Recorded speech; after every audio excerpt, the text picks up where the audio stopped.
அரசியல் விமர்சகர் திரு ரவீந்திரன் துரைசாமி இணைகிறார். வணக்கம் திரு ரவீந்திரன் துரைசாமி, இணைப்பில் இருந்தமைக்கு நன்றி. இப்ப விசிகாவை மற்ற கட்சிகள் தங்களுடைய கூட்டணிக்கு அழைப்பதற்கு முக்கிய காரணம் திமுக கூட்டணியை பலவீனப்படுத்தணும் அப்படிங்கிற அரசியல் கணக்கா, இல்ல பட்டியலின மக்களின் வாக்கு வங்கி அப்படிங்கிற ஒரு தேர்தல் கணக்கா? இதை நீங்க எப்படி பார்க்கறீங்க? சும்மா ஒண்ணு நடக்காதுன்னு தெரிஞ்சுக்கிட்டு பொழுதுபோக்கா தங்க பத்திரிகையில செய்தியில வர்றதுக்கு லாஜிக்கே இல்லாம தமிழக பாஜக தலைவர் நயினார் நாகேந்திரனும் தமிழக பாஜக முன்னாள் தலைவர் தமிழிசையும் பேப்பர்ல செய்தி வர்றதுக்காக திருமாவளவனுக்கு அழைப்பு, விஜய்க்கு அழைப்பு, சீமானுக்கு அழைப்புன்னு அவங்க நடைபெறாத ஒன்ற கற்பனையில ஒரு செய்தி அரசியலுக்காக அவங்க பண்ணிட்டு இருக்கிறாங்க. உண்மையிலே திருமாவளவன் சொல்றதுல ஒரு அர்த்தம் இருக்குது. திருமாவளவன் அதிமுக பாஜக கூட்டணி இன்னும் முடிவாகவில்லைங்கிற ஒரு கருத்தை அவர் சொல்றாரு. பிரிஞ்சு போறதுக்கு ஒரு வாய்ப்பு இருக்குங்கிற ஒரு கருத்தை சொல்றதுல லாஜிக் இருக்குது. எப்படி லாஜிக்குதுன்னா, மக்களவை தேர்தலில் அதிமுகவும் பாஜகவும் ஒன்றாக கூட்டணியில இணைவாங்கன்னு என்டிஏ கூட்டத்தில் மோடி அவர்களின் வலது பக்கம் எடப்பாடி பழனிசாமி ஐயா அவர்கள் முன்னாள் முதல்வர், இந்நாள் எதிர்கட்சி தலைவர்கள் இருந்தாங்க. அவரே 330 சீட்டு இந்த கூட்டணி வெற்றி பெறும், 3வது முறை மோடி வருவாருன்னு சொன்னாரு. ஆனா சீட்டு தகராறுல 6 சீட்டு தான் தர முடியும்னு எடப்பாடி பழனிசாமி சொல்ல, எங்களுக்கு பலம் கூடியிருக்கு 12 சீட்டு வேணும்னு இவர் அண்ணாமலை சொல்ல அந்த கூட்டணி முறிஞ்சது. இதே மாதிரிதான் நகர்ப்புற உள்ளாட்சி தேர்தலையும் கூட்டணி பேச்சுவார்த்தை நடந்துட்டு இருக்கும் போது 2% மேல உங்களுக்கு இடம் தர முடியாதுன்னு சொல்லிக்கிட்டு சேலத்துக்கு கிளம்பி போயிட்டாரு.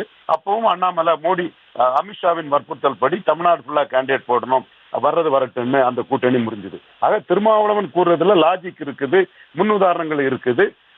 அதனால அவர் சொல்றத நம்ம ஓரளவு இது நடக்கலாம் என்பதை ஏற்றுக்கொள்ளலாம். என்றாலும் அவங்க தோல்வி வளையத்தில் இருக்கிறதுனால சேர்ந்து நின்னாதான் ஏதாவது கொஞ்சம் சீட்டு கிடைக்கும்னு இந்த முறை சேர்ந்து நிற்கிறதுக்கான வாய்ப்புகள் பிரகாசம் என்பது என் கருத்துன்றாலும் கூட திருமாவளவன் சொல்வதில் லாஜிக் இருக்குது. ஆனா நயினார் நாகேந்திரன், தமிழிசை போன்றவங்க சொல்றதுல எந்த லாஜிக்கும் கிடையாது.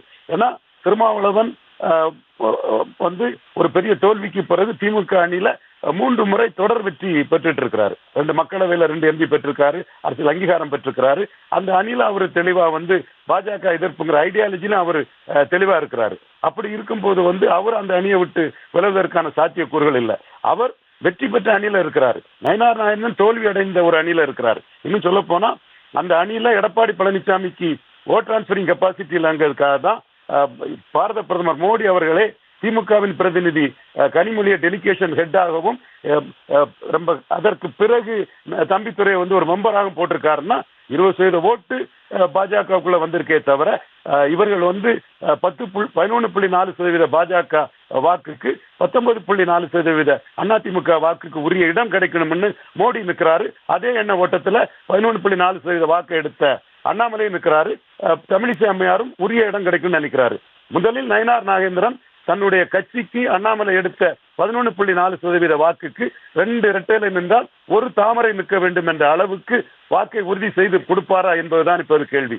அவருடைய பணி பலத்திற்கேற்ப பங்கீடு, அண்ணாமலை உழைப்பில் கிடைத்த பாஜக தாமரை வாக்குக்கு ஏற்ப பங்கீட்டை அவர் எடப்பாடி பழனிசாமி உறுதி செய்ய வேண்டும். அது அவருக்கு பெரிய சிம்ம சுப்பனமான ஒரு விஷயம். பட் அவரும் அதை நிலைநாட்ட வேண்டும், பாஜகவை பெரிதாக காட்ட வேண்டும் என்றுதான் கருதுவார்.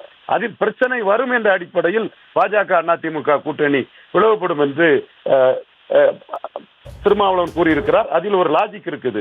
இவர் நயினார் நாகேந்திரன் கூறுவதில் எவ்வித லாஜிக்குமே இல்லை. ஒரு பேப்பர் விளம்பரத்திற்காக சீமானை கூப்பிடுகிறேன், விஜயை கூப்பிடுகிறேன், திருமாவளவனை கூப்பிடுகிறேன் என்று கூப்பிட்டு கொண்டுதான் இருக்கலாம். இணைப்பில் இணைந்து உங்களுடைய பார்வைகளை பகிர்ந்து கொண்டமைக்கு நன்றி திரு ரவீந்திரன் துரைசாமி.